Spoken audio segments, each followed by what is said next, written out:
Hello, my dear friends. This is Dr. Harold Benson again, a physician with over 30 years of experience working with older patients. Over the years, I have seen thousands of people over the age of 60, and each time I am convinced that our health is directly related to what we put on our plates. Today, I want to talk about a product that is found in every home. I'm sure it's in your kitchen right now, and maybe you already used it for breakfast this morning. We add it to soup, porridge, meat, and sometimes even bread. Some call it white death, while others are convinced that it's impossible to live a day without it. Yes, you guessed it. We're talking about salt. Why did I decide to devote an entire video to this topic? It's very simple. In my practice, salt is perhaps one of the most common silent enemies and, at the same time, one of the most underrated allies of our health. Many patients are confused. Doctors on the news say, "Cut down on salt." Newspapers write, "Salt causes strokes." And on the internet you can find articles saying, "Salt is poison." At the same time, other sources claim that the body cannot function normally without salt, that it is an essential mineral needed by every cell. How can we figure out what is true? To illustrate the complexity of this topic, let me share a few stories from my practice. A few months ago, my patient, Mrs. Clara, 67, came to see me. At first glance, she was a cheerful woman, well-groomed and smiling. But behind the smile lay fatigue. She complained of constant weakness, dizziness, night cramps, and sometimes even unsteadiness when walking. I began to ask her about her diet and lifestyle, and do you know what she said? "Doctor, I read that salt is poison, so I completely eliminated it from my diet. I don't add it to anything at all." On the one hand, you can understand her. For many years, we have been convinced that salt is the main culprit behind high blood pressure and vascular problems. But when we ran some tests, the picture was alarming. Clara's blood sodium level was critically low. This condition is called hyponatremia.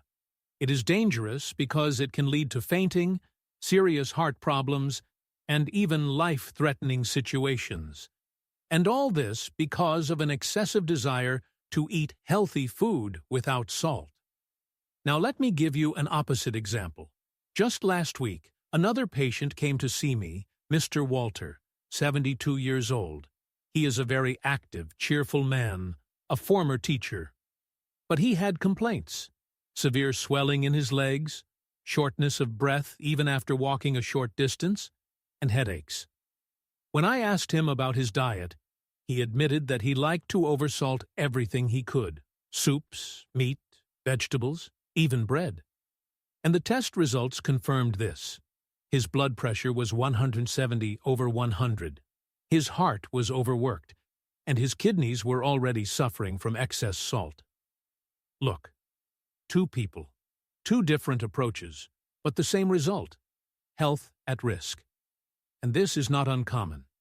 In my practice, I regularly encounter patients who go to extremes, either completely refusing salt or consuming too much of it. Both options are dangerous. So here's the main question. What should we do? Give up salt completely, as some advise, or continue to eat it without restriction? Or maybe there is a happy medium? And how exactly does salt affect our bodies after the age of 60? Today, we will explore what happens in the body when there is too much or too little salt, why the topic of salt becomes especially important with age, which foods contain huge amounts of sodium that we are not even aware of, and most importantly, how to find a balance that will keep your heart, blood vessels, joints, and entire body healthy.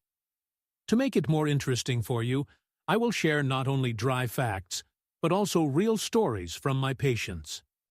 After all, it is through real-life examples that we can understand that behind the numbers and analyses, there are always real people and their stories. And one more important point. At the end of this video, I will give you a step-by-step, very simple plan on how to reduce harmful salt and keep only the beneficial kind. It does not require expensive medications or complicated diets, just small changes in habits, and the results can be amazing. Believe me, I have seen how these steps literally restored people's energy, lowered their blood pressure, and improved their quality of life. So stay with me until the end. Today, we'll figure out once and for all, is salt our friend or foe after 60?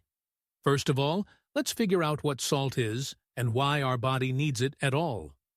We often say salt when we mean the familiar white crystals that we add to food. From a scientific point of view, it is sodium chloride, a compound of two elements, sodium and chlorine. Both are vital. Sodium helps our muscles contract. Nerve cells transmit signals and regulates the amount of fluid in the body. Chlorine is involved in the formation of gastric juice and helps digest food.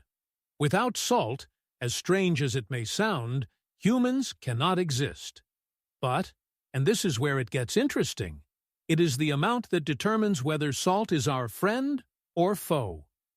After the age of 60, people often begin to fight salt, and some go to extremes, eliminating it completely. At first glance, this seems like a reasonable step. Since salt raises blood pressure, it should be eliminated altogether. But our bodies are not designed that way. A lack of salt leads to a condition called hyponatremia, low sodium levels in the blood. Its symptoms are familiar to many: weakness, dizziness, loss of appetite, muscle cramps, and sometimes nausea. In severe cases, there may be fainting and serious heart problems. I have already told you about Mrs. Clara, but this is far from the only example. In my practice, there was also Mr. James, 65 years old.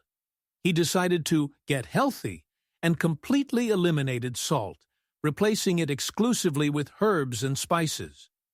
At first, he was even happy. The taste of food became unusual, and his weight decreased slightly. But after a few weeks, he began to feel very tired. He fainted several times on the street, and once he lost consciousness in a supermarket. The diagnosis was the same: hyponatremia. It took almost a month to recover. Imagine how a couple of simple mistakes in nutrition can so severely undermine your health. On the other side of this scale is excess salt. And frankly, this is a much more common problem. Most people don't realize that they eat too much salt every day. Let's look at the numbers. The World Health Organization recommends no more than 5 grams of salt per day.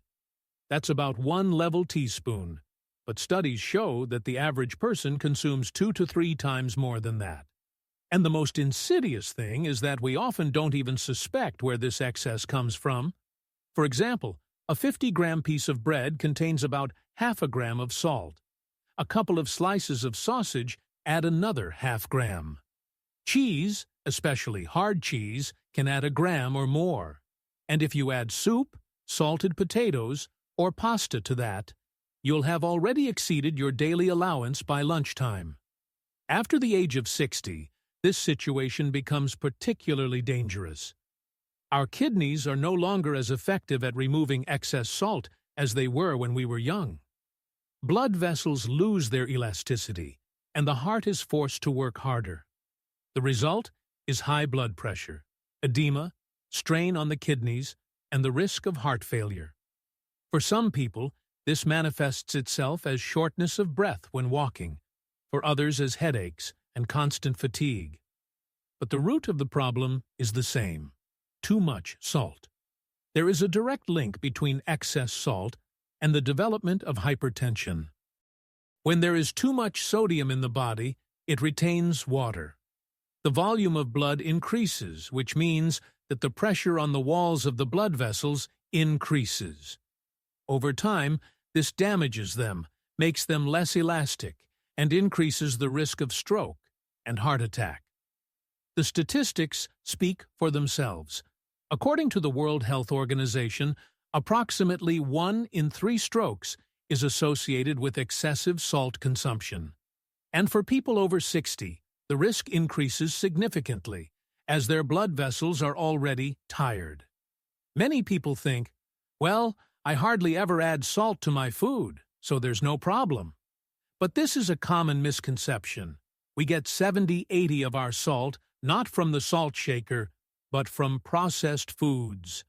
Here are a few examples that always surprise my patients. A serving of breakfast cereal contains up to half a gram of salt. 1 tablespoon of ketchup can contain a whole gram. A bun or muffin contains about 1/3 of a gram, even though it tastes sweet. A serving of sausage or ham contains up to 2 grams. This means that even if a person does not add extra salt to their food, they can still consume twice the recommended amount just from hidden sources. Now, for the important question, how can you reduce the amount of salt without turning your food into a bland mush? 1.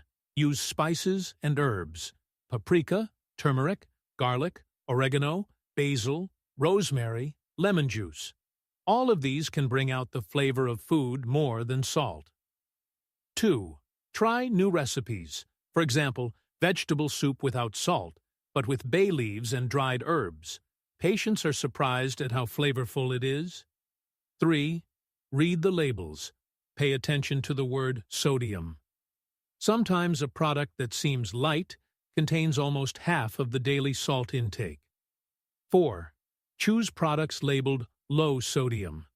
Today, many manufacturers make such a line of products: bread, cheese, sauces. 5. Gradually reduce the amount. If you cut out salt abruptly, food will indeed seem bland. But our taste buds adapt in just 2 to 3 weeks. Over time, foods will start to taste more delicious and natural. There is another important element in this equation: potassium. It helps the body remove excess sodium and thus normalizes blood pressure. Foods rich in potassium include bananas, spinach, beans, potatoes, pumpkin, and avocados. I often advise patients to follow a simple rule. If you eat something salty, try to add a potassium-rich food to your diet on the same day. For example, balance a piece of cheese with a banana or spinach salad. As we age, our bodies become more sensitive to salt. The kidneys work more slowly. Blood vessels lose their flexibility, and the heart is more often overloaded. While excess salt may go almost unnoticed at age 30, by age 65–70, it manifests itself in specific symptoms: swelling in the legs and face, blood pressure spikes, rapid heartbeat, fatigue even with minor exertion. That is why it is so important for people over 60 to carefully monitor their salt intake. So, the optimal norm is up to 5 grams per day, which is about 1 teaspoon. But it is important to remember, this is everything together, including hidden salt in bread, cheese, sausage, and other products. I usually advise my patients to keep a small salt diary for at least a week. Write down everything you eat and see where the excess is hiding. Believe me, the results will surprise you. So, salt is not a white death or a magic elixir. It is a tool that can be used correctly or incorrectly. If you overdo it, it will be harmful. If you eliminate it completely, it will also be harmful. But if you find the right balance, salt can truly become our ally in maintaining health, even in old age. My dear friends, we have done a lot of work today. It seems that we were only talking about salt, a simple product that is always at hand. But now you can see that how we use it affects our blood pressure, heart health, kidneys, and even our mood. Salt is not an enemy or a poison. It is a tool. Imagine a hammer. In skilled hands, it helps build a house, but in unskilled hands, it can damage a wall. The same is true of salt. In moderation, it sustains life, but if you overdo it, it destroys your health. We have examined 2 extremes. On one end of the spectrum is Mrs. Clara, who completely gave up salt and ended up with seizures and fainting spells. On the other is Mr. Walter, who oversalted everything and suffered from high blood pressure and edema. Both of them realized how important it is to maintain balance. And both, after adjusting their diets, returned to normal life. What does this mean for you? First, don't believe the myths that salt should be eliminated altogether. Our bodies cannot function without it. Second, don't let the habit of adding just a little more salt destroy your blood vessels and heart. Third, find a happy medium. Let salt be part of your life, but in reasonable amounts. The practical steps are simple. 1. Read labels and be surprised at how much salt is hidden in everyday foods. 2. Gradually reduce the amount of salt you add. Your taste buds will quickly get used to it. 3. Use spices, herbs, and lemon juice to bring out the flavor of food. 4. Balance your diet with foods rich in potassium. They are your allies. Trust my experience. When people over 60 start following these simple rules, they feel lighter, their blood pressure stabilizes, swelling goes away, and they have more energy. These are small steps, but they can literally prolong your life. I want each of you to live a long, active, and joyful life. Let food be your ally, not your enemy. If you found this video helpful, please like it, subscribe to the channel, and be sure to share it with your friends. And in the comments, write, how do you use salt? A lot? A little? Or maybe you've already found your balance? I would be very interested to read your stories. This has been Dr. Harold Benson. Take care of yourself and remember, your health is your most important asset.